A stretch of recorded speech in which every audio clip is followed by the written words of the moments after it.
Hi, myself Apurva Jyoti. In the last class, we have learnt about the handloom weavers, uh, what are the works which they do, the weaving saris and all, right? So, how do they weave the sari?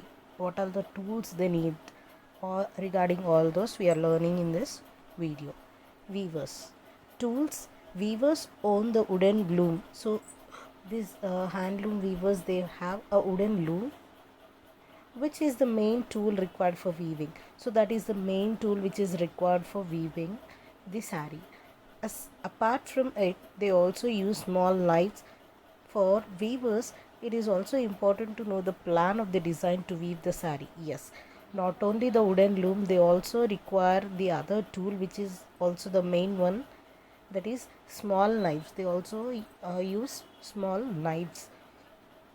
So for the weavers, not only the wooden loom and the small knives, they also need to have a knowledge about, or they need to have a plan to design a sari. Teacher, what is this? Why do they need the plan?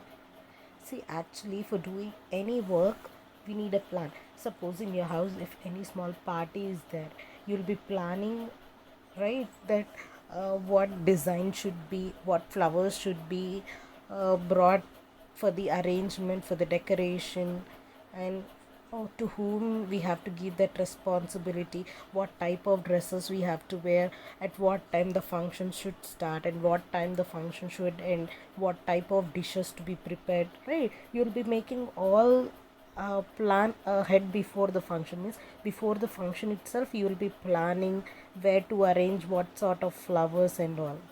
So here for the weaver also, the main important thing, other than wooden loom, knives and all, he need to have plan of the design of the sari. Means how to make the design for the sari and all. He need to make a plan. Means what do you say, blueprint. Plan should be made on the paper and you need to have that.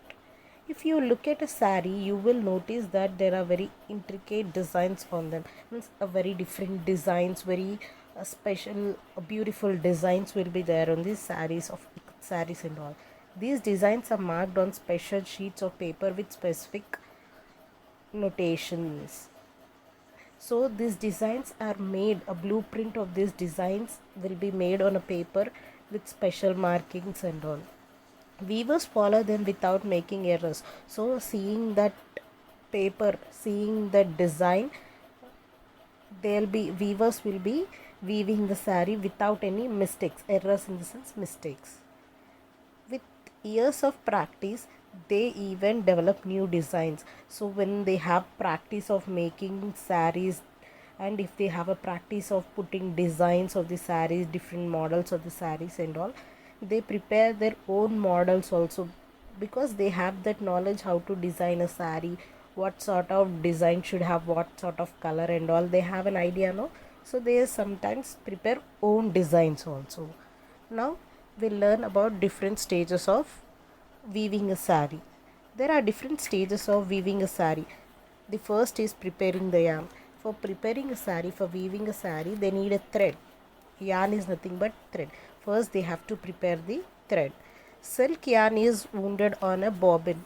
So, for silk saris, we need silk thread, right? For yarning the silk sari, we want silk thread. They'll be making that yarn into wound. Means like we'll be getting the silk threads, no, binded to one of the material, right, paper material. So they'll be bounding, means making the round, making the ball like structure of the yarn. They'll be like wounding, means they'll be rounding the yarn using a bobbin.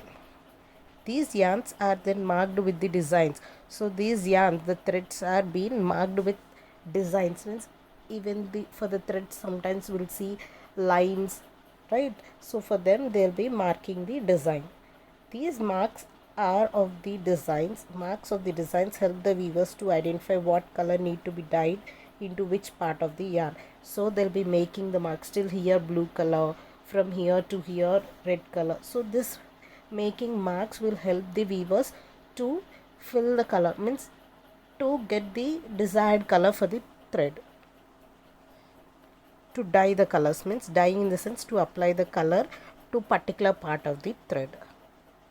Dyeing the yarn is a long repeated process. Each color need to be dyed separately and dried one after the other. So for this thread, what they do, they dye the color, they dip in the color, they apply color to this thread one after the other, and they have to dry the color, dry the thread, because if they are not drying, what happens, they get sticked, so for that reason they have to dry the thread under the sun one after the other, and they have to dry that separately. They have to put the threads up into the color separately. Each thread they will be applying different color, so in different colors they have to apply the threads differently, and they have to dry them separately. Means if suppose blue and red, green, three colors are there, threads which are to be colored with green should be dipped in the green color, and it should be dried separately. If they are mixing the colors may get mixed and becomes very odd color, right? So they have to dip in different colors and dry differently, separately.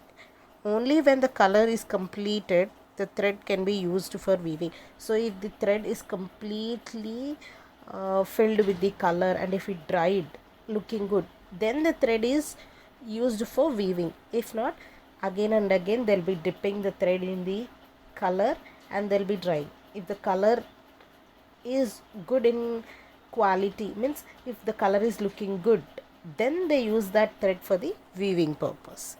If you like my video, please do like, share and subscribe.